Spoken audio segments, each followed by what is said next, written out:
In a country that called itself free, one of the most dangerous things a black man could do was learn to read. Not steal, not run. Ride. Because once words get inside your head, chains start to feel temporary. And Frederick Douglass didn't just learn words. He turned them into a weapon so sharp that presidents listened, mobs panicked, and a nation that loved its own myths had to look in the mirror. But here's the part people forget. Douglass didn't begin as a legend. He began as a question mark. No exact birthday, no legal father, no secure mother's embrace, not even a last name that belonged to him. He was born enslaved on Maryland's eastern shore, likely in 1817 or 1818, in a world designed to make a person feel small and uncertain. Even his origins were kept blurry on purpose.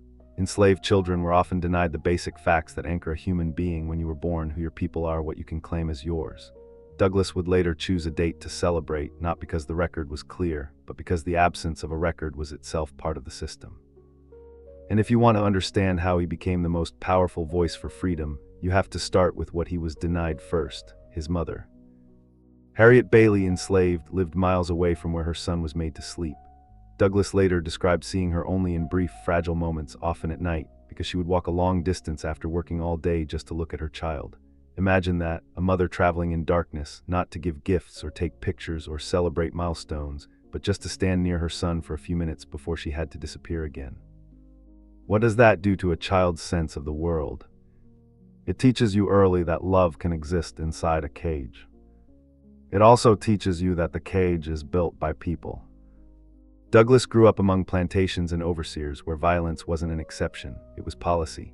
He remembered scenes that never left him, punishments delivered as casually as chores, bodies treated as property, fear used like a tool.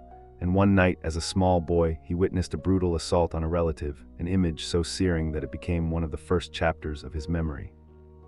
So how does a child raised in that atmosphere become someone who can stand in front of crowds and make them feel the immorality of slavery in their bones? The answer begins with an accident of geography. When he was sent to Baltimore as a boy, the world shifted. Cities had enslaved people too, but the texture of life was different. There were free black people walking with a kind of dignity that plantation life tried to erase. There were shipyards and streets and noise and movement, places where information traveled. And most importantly, there were households where the rules of slavery weren't always enforced with the same hardened expertise.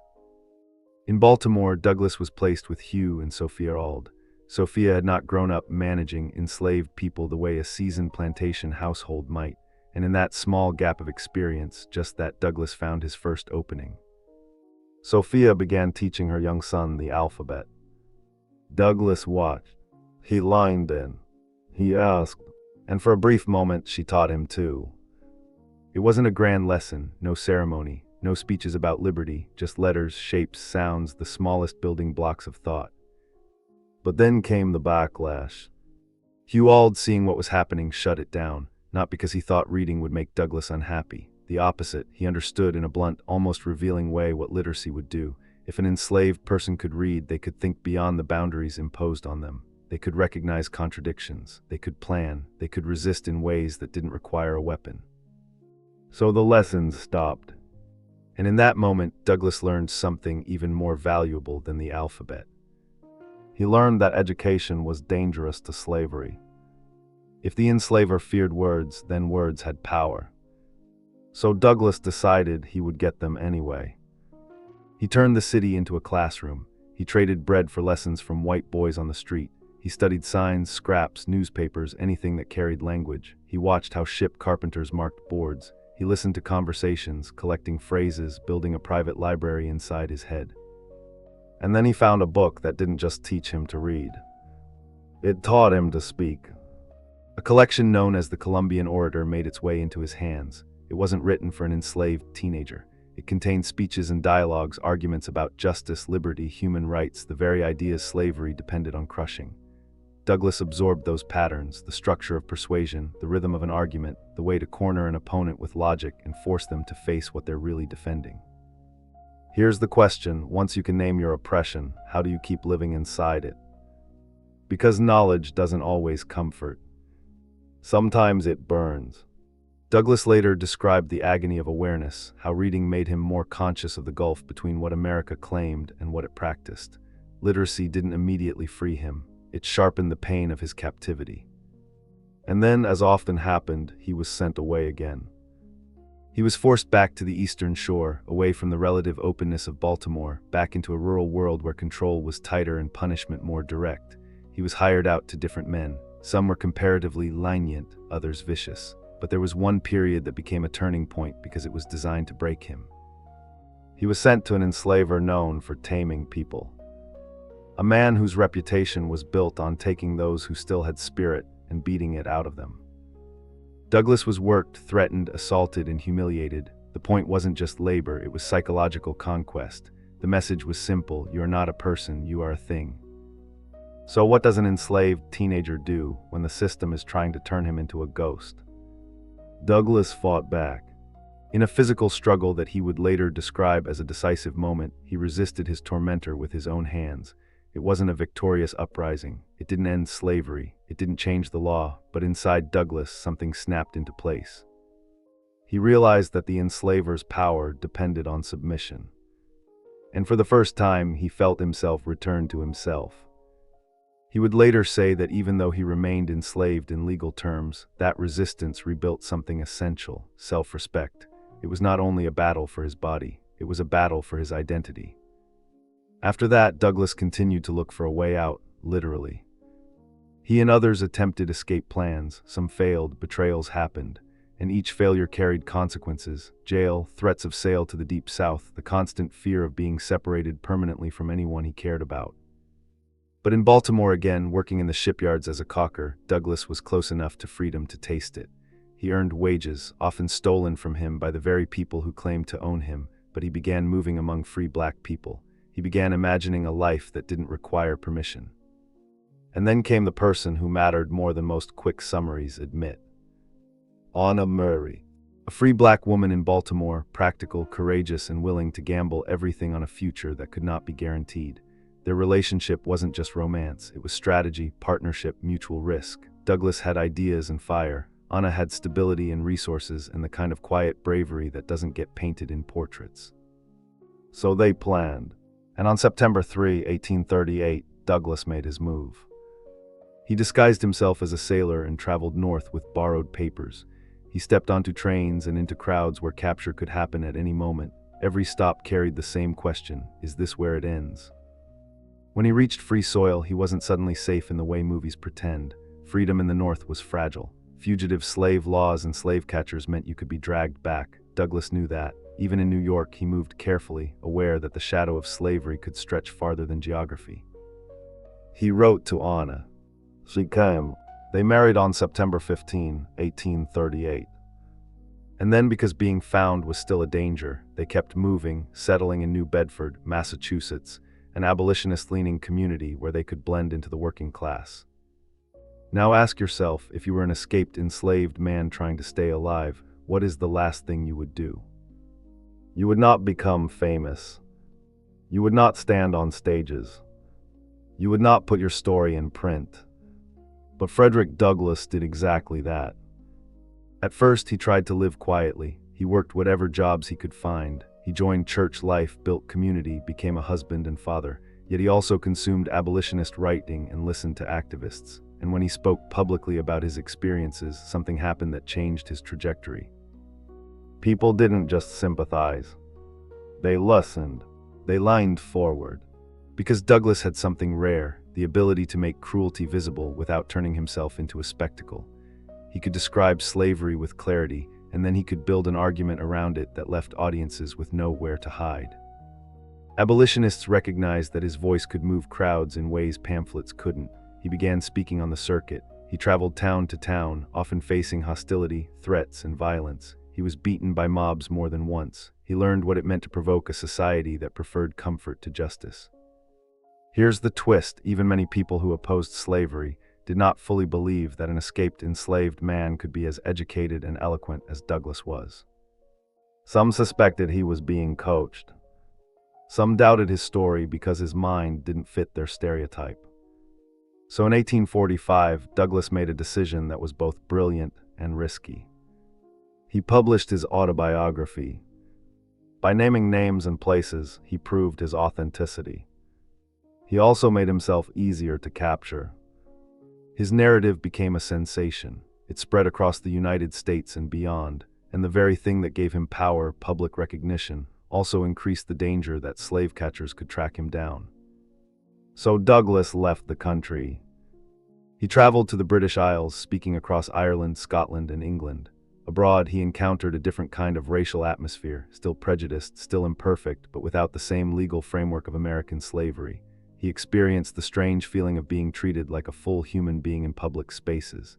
It deepened his conviction and sharpened his critique of American hypocrisy. Supporters in Britain helped raise funds so Douglass could legally secure his freedom, reducing the threat of being dragged back. When he returned to the United States in 1847, he came back not as a man hiding, but as a man building. And his next move revealed something important about his strategy. He didn't only want to speak. He wanted to control the message. He launched an anti-slavery newspaper, the North Star, in Rochester, New York. Think about the audacity of that, a formerly enslaved man running a paper in a nation where black literacy had been treated as a threat. Journalism meant permanence. It meant reaching people he could never meet. It meant rebutting lies in public. And it meant creating a platform for freedom that didn't depend on anyone else's permission. But Douglass's life wasn't a simple climb toward applause. He fought with allies, he broke with mentors. He changed his mind over time about the Constitution, politics, and the best route to abolition. Some wanted moral persuasion only, some wanted political action, some flirted with violence. Douglass navigated those tensions, sometimes painfully. Then came a decade that forced every American to choose a side more clearly. The 1850s. The passage of harsher fugitive slave enforcement turned the North into a hunting ground. Even free states were pressured to cooperate in capturing people who had escaped bondage. Douglass understood what this meant. The line between slave and free was being deliberately blurred in law. So his rhetoric hardened. He began arguing that people had a right to defend themselves against capture. He helped fugitives. He urged communities not to surrender their neighbors quietly. The stakes were no longer theoretical, they were immediate. In 1852, Douglass delivered a speech around Independence Day that became one of the most famous addresses in American history. He took the nation's celebration of liberty and held it up beside the reality of slavery. He didn't merely accuse America of inconsistency, he made the contradiction unbearable. The brilliance of that moment wasn't anger for its own sake. It was precision. Douglass understood that the fastest way to expose a lie is to repeat the claim in full, and then show the evidence that destroys it. But even as his voice grew sharper, Douglass remained a builder. He kept writing, kept organizing, kept pushing the country toward a moment of reckoning that many people sensed was coming. And then it arrived. Civil War. At first, the war was framed by many leaders as a fight to preserve the Union, not explicitly to end slavery. Douglass didn't let that framing stand unchallenged. He pressed President Abraham Lincoln and the federal government to treat emancipation as central, not optional. He demanded that black men be allowed to fight, not only as a matter of military necessity, but as a matter of citizenship. A question hovered over everything. If black people could not claim the right to fight for the nation, how could they ever claim the nation as theirs? When Lincoln issued the Emancipation Proclamation, Douglass welcomed it as a turning point while also recognizing its limits. He knew proclamations were words on paper unless backed by policy, enforcement, and victory. He also knew something else. If black men fought and bled for the Union, the moral math of America would change. So he recruited. Douglass became one of the most influential voices encouraging black enlistment, including supporting the famed 54th Massachusetts Regiment. And when black soldiers were paid less than white soldiers, he fought that injustice too, pushing the government to honor the basic principle it claimed to defend.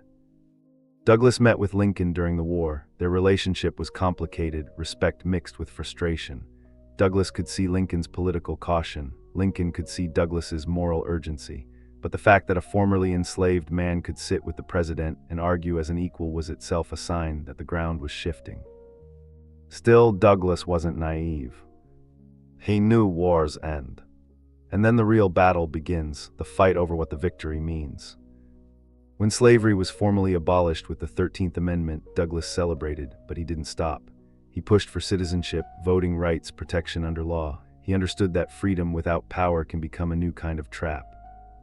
Reconstruction opened possibilities. It also unleashed backlash. White supremacist violence, intimidation, and political retreats threatened to hollow out emancipation. Douglass watched the nation's attention wander. He watched compromises get made at the expense of black lives. He watched the story shift from justice to fatigue, as if equality was an inconvenient project the country hoped would quietly fade.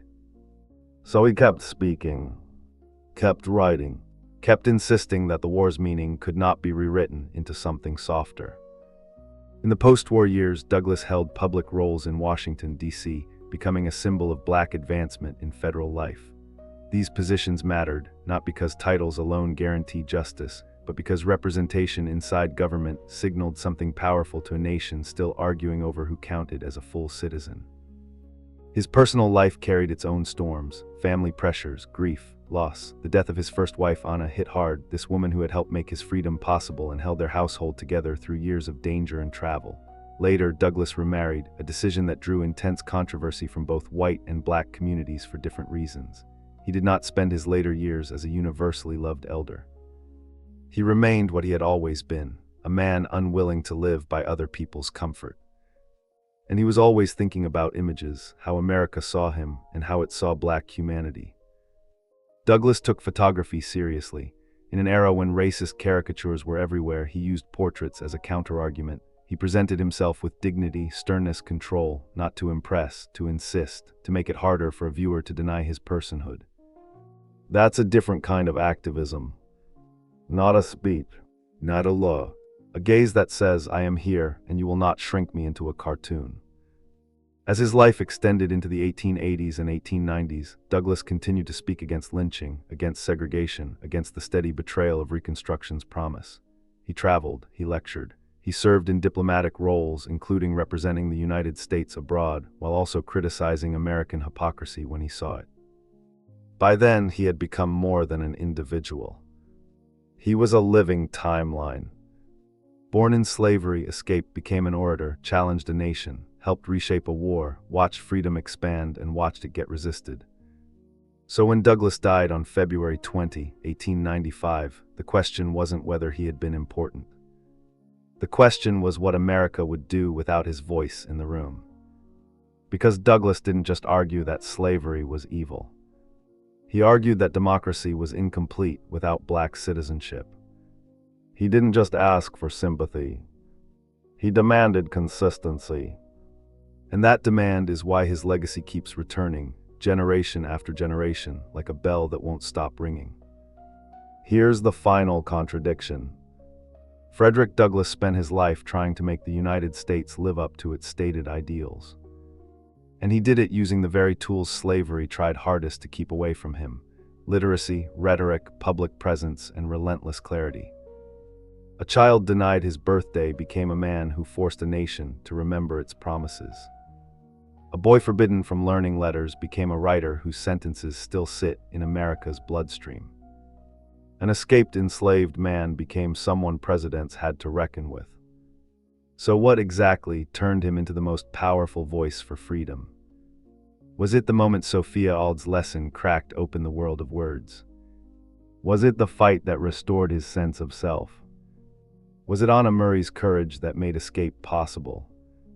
Was it the decision to publish his story even when it could get him captured? Or was it something deeper, the quiet, stubborn refusal to accept that the story of his life would be written by other people? Maybe the real answer is this. Douglass understood something that every oppressive system hopes you never learn. If you can control your own narrative, you can start controlling your future. And once Frederick Douglass proved that, the question stopped being what one man could do. The question became what a whole country would do when it could no longer pretend not to know.